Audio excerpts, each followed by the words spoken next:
Olá, meus amores, estou aqui de novo, muita alegria poder trazer essa palavra que Deus alimentou no meu coração por 2 semanas. Foi difícil começar a gravar esse vídeo, até mesmo porque, dando a justificativa aqui, eu estou deixando para gravar vídeo quando eu tenho um intervalo maior de um dia para o outro, né? Hoje eu parei hoje, foi por volta de meio-dia e só vou começar amanhã de manhã às 8 horas. Normalmente eu tiro para gravar quando eu tenho as 34 horas de folga, que eu tenho mais tempo. Mas eu não tenho tirado as 34 horas de folga, porque conforme você vai aprendendo a usar o sistema do caminhão aqui, você consegue ganhando mais horas. E aqui, time is money. Então, quanto mais você trabalha, mais você consegue fazer um dinheirinho e fazer uma reserva de quando você precisar parar, né? Você já consegue ter um suporte bom do tempo que você já trabalhou. Então, eu tenho estado muito ocupado dirigindo, mas com a mente totalmente voltada para as coisas do Senhor, porque o meu compromisso aqui com Ele tem sido maravilhoso. Esse tempo de devocional que eu tenho dado a Ele, que eu acordo por volta de 3 às 5 horas da manhã para começar a dirigir, e do horário que eu acordo até meio-dia é só oração, é só palavra, é só louvor, é só o meu momento, meu e dele, aonde esse Bobtail Studio, né? Porque Bobtail, como a gente chama, só o caminhão sem o trailer, essa parte do caminhão onde a gente fica, chama Bobtail. Então é meu estúdio, é a hora que aqui enche da glória do Senhor e eu me satisfaço muito de estar na presença dele. Então esse terceiro vídeo da série de Tito, no capítulo 2, versículo 11 a 13, que vai falar que a graça de Deus foi manifestada, salvadora aos homens, e que ela nos ensina a renunciar às paixões do mundo e aos desejos da nossa carne, e nos ensina ainda nessa época presente a vivermos uma vida justa, sensata e piedosa, que significa fazendo a vontade de Deus, enquanto aguardamos a bendita esperança, que é a manifestação em glória do nosso Deus e Salvador Jesus Cristo. Então nós falamos no primeiro capítulo, no versículo 11, que Deus, ele se manifestou. Então Jesus, ele se manifesta Salvador a todo o ser humano. Então ele nos oferece duas portas, uma estreita e uma larga. Ele fala, entra pela estreita, que vai dar num caminho, ou seja, a gente vai aprender em santidade, né? A gente vai aprender essa graça de como é andar nesse caminho estreito para chegar na sala do trono, na salvação. E ele fala que existe uma outra porta, que a porta é larga, o caminho é largo, que vai dar num lugar de perdição. E eu gosto muito de Oséias 2, que fala, Deus traz a comparação do povo dele que estava em pecado.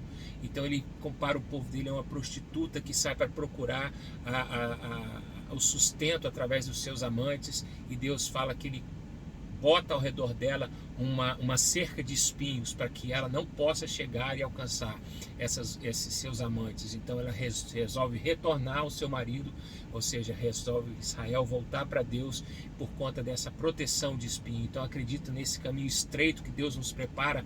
Ele prepara barreiras de espinho, não para nos ferir, mas para que a gente possa ficar protegidos da invasão de fora para dentro, e nós podermos ter a certeza que nosso foco é só para frente, não para trás, porque se a gente tentar voltar, esses espinhos vão estar contra nós e vai se machucar. Então nosso foco é sempre a salvação. Foi para isso que Jesus veio, para nos dar a salvação. E a palavra vai nos ensinar lá em Mateus 16, que fala que aquele que crer e for batizado será salvo, ao que não crer será condenado. Ou seja, o batismo é resultado da crença, né? E aquele que não crê, mesmo que seja batizado, ele não vai ser salvo. O que significa essa terceira parte? Essa bendita esperança. O que é crer? Muitas vezes a gente confunde o crer com o acreditar, porque tradicionalmente, durante a nossa vida, nós culturalmente aprendemos a acreditar que existe um Deus, acreditar que existe um Jesus. Eu vim de escola, eu passei minha infância, minha adolescência estudando em escola católica, então eu sabia que existia uma religião, eu sabia que existia um Deus, eu sabia. Então eu acreditava no nome, mas não cria na pessoa, porque o crer vem do verbo no original pistis, que significa ter para si, um relacionamento com o divino. Então esse crer vem, a relação dele está com fé. E o que é a fé? A fé não é acreditar, né? Muitas vezes a gente tenta trazer essa questão da fé do que a gente aprende secularmente, mas a fé, segundo o Evangelho, ela vem pelo ouvir e ouvir a palavra de Deus.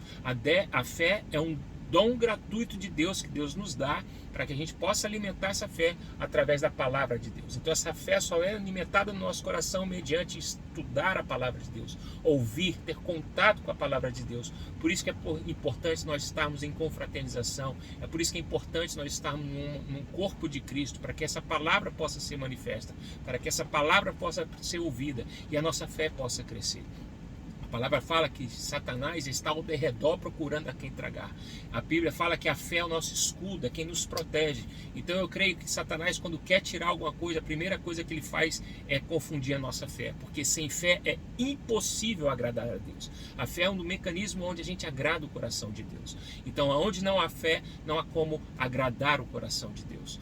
A Bíblia vai falar também em João, em 1 João 3, 11 a 13, eu acho que é por aí. Aqui não está, agora não está vindo muito. Acho que é 1 João, primeira carta de João 3, versículo 11 a 12. Vai falar que ele veio para os deles e os deles não o receberam.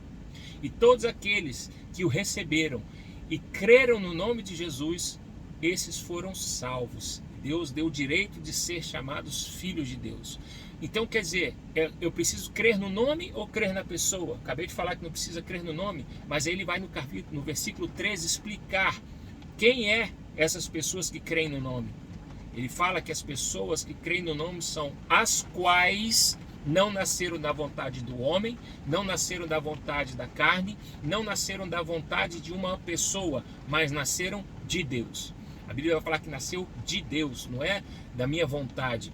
Eu gosto muito de 1 Pedro, porque a primeira carta de Pedro, ela traz essa questão de filiação justamente para nós gentios. E ela nos explica o que Deus fez. No capítulo 1, ele vai falar assim: Deus nos elegeu, Deus nos escolheu pela obra santificadora do Espírito. O Espírito que santifica para que a gente possa crer.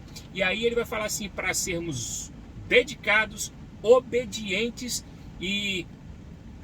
a Jesus Cristo e podermos sermos lavados, purificados pelo sangue de Jesus. Então a purificação do sangue de Jesus, ela vem, ele morreu na cruz, a graça se manifestou salvadora para que as pessoas que, dedicadas, obedientes a ele, sejam lavadas, purificadas pelo sangue. Então não são todos que são lavados. Infelizmente isso aqui, todos os meus vídeos, eu quero deixar bem claro para vocês, meus amores. Não sou o que eu acho, não é o que eu penso, não é uma opinião minha. Eu trago para cá tudo aquilo que eu vivenciei do Evangelho.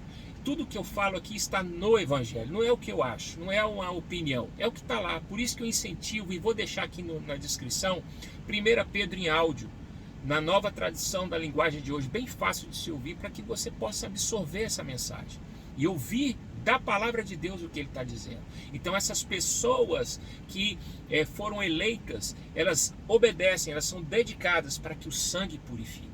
Ele vai falar que os filhos de Deus, eles não são amoldados mais da forma que eles eram anteriormente. Eles não são amoldados mais com a forma do mundo, mas eles são amoldados, eles são amoldados de acordo com a palavra de Deus que diz: seja santo porque eu sou santo. Santidade é a base do Evangelho. Sem santidade ninguém verá Deus. Santidade é o carimbo do Filho. Sabe como é que João 3, 1, João capítulo 3, versículo 1, João vai falar lá que a marca dos filhos de Deus, ele nos deu o direito de sermos chamados filhos de Deus. E aí ele vai falar que os filhos de Deus são aqueles que o mundo não conheceu, assim como não conheceu a ele. Então, para que eu tenha a marca do filho, o mundo não me conhece. O mundo se rebela contra as minhas posições. O mundo se rebela contra os pensamentos de Cristo. Eu me lembro que uma vez, na nossa casa, assim que nós nos convertemos, eu e Pati, a gente decidiu poder passar para os nossos filhos, para vocês, os princípios do Evangelho. E aí, alguma pessoa da nossa família falou pra gente: como é que vocês podem fazer isso? É uma hipocrisia. Como é que vocês fizeram tudo da vida de vocês? Vocês saíram, beberam, fizeram tudo e agora vocês podam, os filhos de vocês, fazer isso? Porque essa é a visão do mundo. Não é mais a nossa visão. Eu não quero que meus filhos voltem para a lama onde eu saí. Então eu não quero que meus filhos pisem nos lamaçais da vida que eu pisei. É importante você ter a base do Evangelho. Hoje eu tenho a base do Evangelho. E o que eu tenho para deixar para vocês é isso. Isso satisfaz o meu coração. Isso satisfaz o coração de Deus. Ensine o seu filho no caminho que deve andar, que ele jamais se desviará do caminho. Então a minha obrigação, a minha função como pai, como sacerdote de Deus, a Bíblia fala que aquele que não cuida dos seus é pior do que o ímpio. Então eu tenho que cuidar dessa forma. Eu tenho que passar essa verdade para que vocês não se desviem do caminho, para que vocês entendam o processo do que é a salvação, do que é ser um cristão verdadeiro. A Bíblia lá em 1 Pedro vai continuar falando que toda mentira e toda falsidade é do mal e não agrada a Deus. O que é falso? Eu falar que eu sou um filho sem falsa, por falsidade, porque a verdade ela é absoluta, e a Bíblia vai falar que os filhos de Deus que o amam, se não o conhecem, eles são mentirosos. A Bíblia vai falar que existe o filho da ira, que é o filho das trevas, é o filho da desobediência, e existe o filho da luz. A Bíblia fala que o filho da desobediência não tem o Espírito Santo. Você lembra que eu falei em 1 Pedro? A obra santificadora do Espírito. Se essa obra santificadora do Espírito não tiver em mim, existe um outro Espírito em mim, que é o Espírito de desobediência, é o Espírito das trevas, é o Espírito que não bate com o de Cristo. Por isso que o mundo não nos conhece. O mundo não nos conhece. E a Bíblia vai falar, lá em 1 Pedro ainda vai falar assim: se vocês que me chamam de Pai, na oração do Pai Nosso, que sou justo, que julgo de forma imparcial a cada um, se vocês me chamam de Pai, vocês devem ter temor a Jesus. E temor não é sinônimo de ter medo. Temor significa respeito, obediência, submissão. E ele vai falar justamente dessa questão, que vocês que me chamam de Pai não devem ter respeito, temor ao meu nome, a Jesus, porque foi pago um alto preço, não por coisa corruptível como ouro e prata, mas foi pago o preço pelo sangue de Jesus para remissão dos seus pecados. Nós somos redimidos. Isso significa que ele nos libertou, e ele nos libertou não para libertinagem, mas para sermos livres da obra do pecado, para que a gente possa, pela santificação do Espírito, pelo Espírito Santo, que nos ajuda a crescer na graça, para poder cumprir todo o mandamento de Jesus. Jesus veio dar um novo mandamento, por isso que existe um novo testamento. Jesus veio dar o Espírito Santo para que nós pudéssemos, através do Espírito Santo, cumprir todos os mandamentos. E aí é uma conversa para depois, quando eu vou falar no próximo início da lei. Então, quando Jesus ele nos redime, ele nos torna livre do pecado, e não libertino. Libertinagem não tem a ver só com coisa promíscua. Libertinagem significa ter uma moral de acordo com meus pensamentos. A pessoa que vive de acordo com as suas regras, com as suas normas, com a sua filosofia, com seus ideais, essa é uma pessoa libertina. Ela não está livre, porque a pessoa, o liberto em Cristo Jesus, ele absorve o Espírito Santo. A Bíblia vai falar que existem 3 tipos de pessoa: a natural, a carnal e a espiritual. A carnal e a natural, essas não são salvas. A espiritual, ela é salva. Por quê? Porque o natural já não crê por natureza. Ele não crê em Deus, ele não crê em Deus, ele crê em sofismas, ele crê em ocultismos, ele crê em outras coisas que não Deus. O carnal, ele até sabe que existe Deus. É assim, é o religioso, que vive uma religiosidade. É o que acha que a igreja salva, é o que acha que já está salvo porque acredita em Jesus, é o que vive, que faz da sua teologia os seus pensamentos do que é verdade. Ele se introniza, ele está no centro e Deus está na periferia. Quando eu preciso, eu vou lá. Quando eu não preciso, eu estou aqui vivendo a minha vida carnalmente. E existe o espiritual. O espiritual, a pessoa está na margem. A pessoa está ao redor. Quem está ao centro, quem é o rei, é Jesus. Ele é o centro, ele é a vontade. É dele que emana toda a regra para a vida do cristão. Por isso que levar o nome de Cristo é um desafio e é uma honra muito grande. Por isso que temos que ter cuidado quando falamos que somos cristãos, porque hoje em dia está muito deturpado.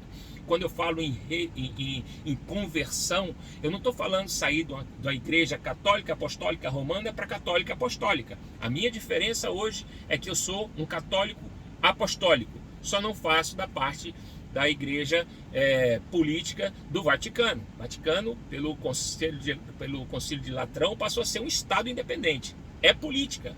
A igreja é uma igreja política. Então, hoje, é lógico que também no lado evangélico, onde nós decidimos congregar, existe muita politicagem, existe uma teologia também fora do padrão, fora da curva. Por isso que nós temos que ser crentes bereanos. O que eram os crentes bereanos? É aqueles que iam na palavra colher as informações que estavam ouvindo. Então, a Bíblia, quando vai falar dessa crença, ela está falando justamente dessa fé, de nós podermos acreditar que existe um Deus, que é Ele que está no centro, que é Ele que nos santifica através do Espírito Santo para que nós possamos ser tratados como filhos de Deus. Aquele que for crer e for batizado. Aí a questão é, batismo por si só não salva, seja eu criança ou seja eu adulto. Se o batismo, Jesus Cristo, ele veio para cumprir toda a lei. Jesus Cristo, ele foi circuncidado, porque na religiosidade da época, no judaísmo, as crianças eram circuncidadas. Então Jesus cumpriu esse ciclo da vida dele. Mas a partir do batismo, o céu se abriu e falou: aí está meu filho, a quem eu me comprazo. Foi a partir do batismo que Jesus Cristo começou o ministério dele. Foi depois do batismo que ele foi levado 40 dias no deserto para ser tentado por Satanás. Foi a partir daquele momento do batismo que as coisas começaram a acontecer no ministério de Jesus. Jesus veio para poder nos salvar. O alvo de Jesus era a cruz, para ser crucificado, ele se entregar para ser crucificado, para que nós pudéssemos ter hoje a vontade de termos esse selo do Espírito Santo. A palavra batismo no original vem de batizo, que significa mergulhar várias vezes, ou seja, ser limpo, de limpeza. E também eles usavam essa palavra para poder tingir. Quando eles iam tingir uma roupa, tingir um tecido, eles deixavam aquilo imerso numa tinta e quando saía, aquilo saía impregnado. Então o batismo ele tem que ter essa convicção. Eu creio e sou batizado. O batismo vem pela crença, não vem por tradição, não vem por religiosidade, e sim por uma espiritualidade. A minha consciência sempre é passar para vocês uma vida de espiritualidade, uma vida onde você tem a religião para que você escute, para que você se alimente, para que você questione e possa ali ter a sua posição dentro do Evangelho. E o Evangelho, ele vai falar do batismo, lá também em 1 Pedro, ele vai fazer uma analogia do batismo à época de Noé. Ele fala que o batismo é como se fosse as águas que foram inundou a terra para limpeza de todo o pecado. E esse tempo da construção da arca foi o tempo de paciência com Deus para que as pessoas pudessem se converter. E ele traz essa reflexão para a gente entender que nós estamos no tempo de misericórdia. Nós vivemos no tempo de misericórdia, como se fosse a construção da arca. E o batismo, ele fala que essa água, ela limpa. Em Efésios 5 fala que nós somos a água que limpa mediante a palavra. Então, quando Jesus Cristo vai falar para Nicodemos, para você ser filho, para você entrar no reino de Deus, é necessário você nascer do Espírito, e da água e do Espírito. Ali no original é uma palavra só, é como se fosse Espírito Santo, porque o Espírito ele é refletido na água. Então essa água não é a do batismo, mas Jesus quer dizer que é a palavra dele, é o que ele está dizendo, é que vai limpar, é que vai tirar toda essa religiosidade através do Espírito. E aí você tem uma nova vida, você tem. Quando lá em 1 Pedro vai falar que nós éramos um povo que não era povo, um povo que não tinha misericórdia, mas recebeu a misericórdia, quer dizer, a misericórdia significa o quê? Nova vida, novidade de vida.